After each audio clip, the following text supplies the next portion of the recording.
Hey everybody, I hope you're having a great day. I just wanted to hop on here real quick and share a word of encouragement for someone. Now, listen, I wanted to encourage you to keep moving forward. Keep your head up, not in arrogance nor haughtiness, but in absolute dignity because of who you are solely as a result of whose you are.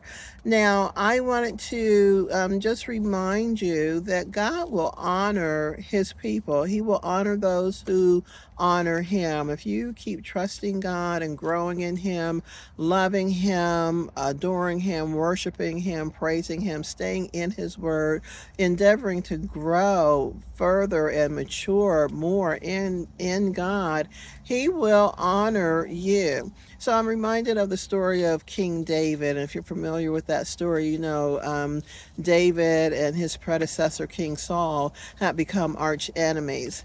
And at the end of Saul's life, he actually committed suicide because his son, his beloved Jonathan, had been killed in battle. And pretty much he was killed in battle because of an edict that Saul sent forth to his army that they were to fast, and whoever dared to eat anything during this time of fasting would surely die.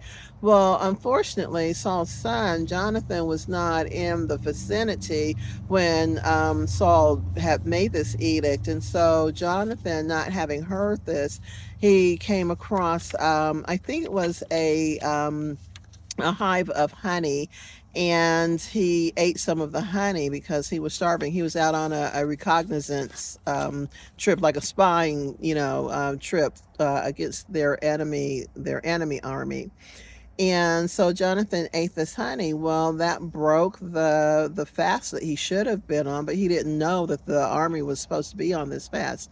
As a result of the word that was sent forth by the king, if you eat anything during this time of fasting, you will surely die.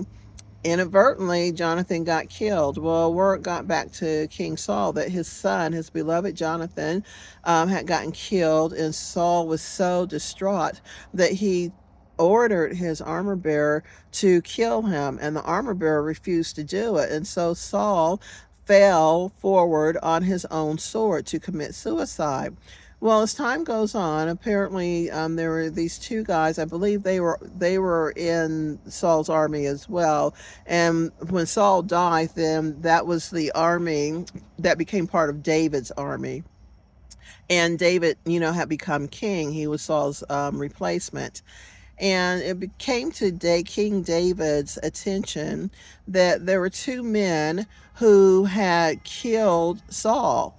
And so David sent for these men, and they came before him. And I got the impression when I read this, I get the impression that they thought that they had done a good thing. They thought that David was going to reward them because they knew that David and Saul were enemies, and that they, were not the best of friends at all. So I think they figured when David called them to come before his throne, that he was going to reward them for taking out his enemy. And they even said to him, we know that you and Saul were enemies, and so we came across him. He wanted us to kill him, and because he said that he was standing there in agony, laying, upon his sword, and so he wanted to be put out of his agony. And so we went on and finished him off, basically. And so David told them, well, but you killed a king. He was a king, and you should have honored him. So since you did not honor him and you killed him, and I think he was probably annoyed because they were kind of precocious about it, and so he had them killed in honor of his predecessor, who was trying to, for most of David's adult life, well, up until that point, who was trying to kill him. And so basically, David honored someone who should have been honored, and not someone who should have had someone bragging about how they took him out. And so I want to encourage you how God will do the same. God will honor you. Don't worry about someone bragging about how they've taken you out, how they've messed you up, how they're plan and plot and scheme against you has succeeded, because God hears it all, he knows it all, and I'm hoping that you will just keep moving forward and just trust God to be your avenger. God will honor you. He will keep you safe.